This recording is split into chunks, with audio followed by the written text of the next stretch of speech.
వచ్చేసేసి మనమంతా ఒకటే అనే పద్ధతిలో ఇట్లా మనం నడిపించినట్టయితే కాన్స్టిట్యూన్సీలోనే మన డివిజనే మొట్టమొదటి లీడింగ్ తీసుకొస్తుంది అన్న విషయాన్ని కూడా ఈ సందర్భంగా డివిజన్ అంటే చాలా చక్కటి డివిజన్.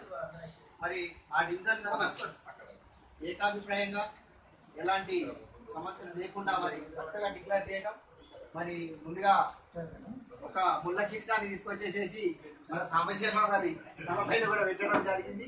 మరి ఆయన కూడా అందుకే ఈ సందర్భంగా శుభాకాంక్షలు తెలియజేస్తున్నా. అలాగే ప్రధాన కార్యదర్శి కూడా మన భగత్ గారిని మరి లోకల్ గా యూత్ కూడా బాగా ఆర్గనైజ్ చేస్తాడన్న ఒక ఉద్దేశం.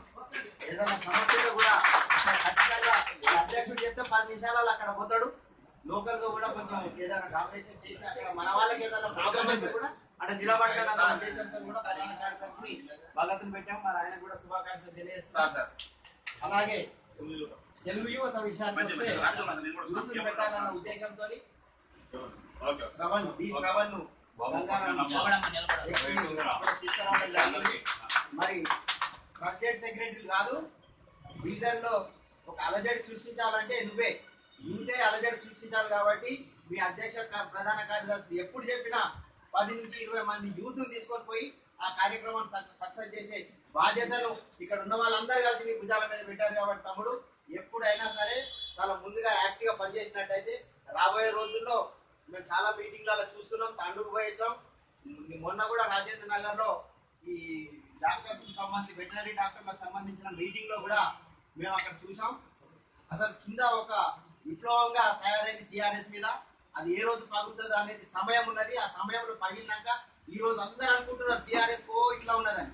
టీఆర్ఎస్ సందర్భం వస్తే అక్కడ ప్రతిపక్షంలో కూడా కూర్చోలే పరిస్థితి కూడా ఈ 6-7 నెలల అవుతుంది అనే విషయాన్ని కూడా నేను గమనించి మీకు చెప్తున్నాను. మనం ఎక్కడో వీక్ గా ఉన్నాము, మన పరిస్థితి బాగాలేదు అనేది ఎట్టి పరిస్థితులు అనుకోకండి. కొద్ది రోజులలోనే వేవ్ అనేది వచ్చేసేస్తుంది. ఆ వేవ్ ఎవరు కూడా తట్టుకోరు. ఖచ్చితంగా తెలుగుదేశం పార్టీ ప్రభుత్వాన్ని నడిపించే పరిస్థితికి వస్తుంది అనే విషయాన్ని తెలియజేస్తూ మరి మిగతా ప్రెసిడెంట్ సెక్రటరీ కూడా కూర్చొని మిగతా బాడీని అంతా కూడా ఒక కంక్లూజన్ తీసుకొచ్చినట్టయితే మనం ఆ మీటింగ్ కు మనం అన్న మీద పెట్టి రాష్ట్ర నాయకులను కూడా తీసుకొచ్చి కూడా ప్రమాణ స్వీకారాన్ని భారీ ఎత్తున మనం ఫంక్షనాలు చేసుకోవడానికి కూడా మనకు ఆస్కారం ఉన్నది. కాబట్టి నీకు అవకాశం వచ్చింది. ఈ అవకాశాన్ని నువ్వు మంచి పేరు తెచ్చుకొని తెలుగుదేశం పార్టీకి అండగా ఉండాలని చెప్పి అధ్యక్షుల వారికి మరొకసారి తెలియజేసుకుంటూ, నా అవసరం ఎక్కడున్నా, ఏ అవసరం ఉన్నా, ఎప్పుడు రాత్రి పగలు ఏ రోజైనా సరే నేను పూర్తి స్థాయిలో అఫీస్పేట డివిజన్ అండగా ఉంటానని తెలియజేసుకుంటూ ఈ అవకాశం ఇచ్చిన పెద్దలందరికీ కూడా ధన్యవాదాలు.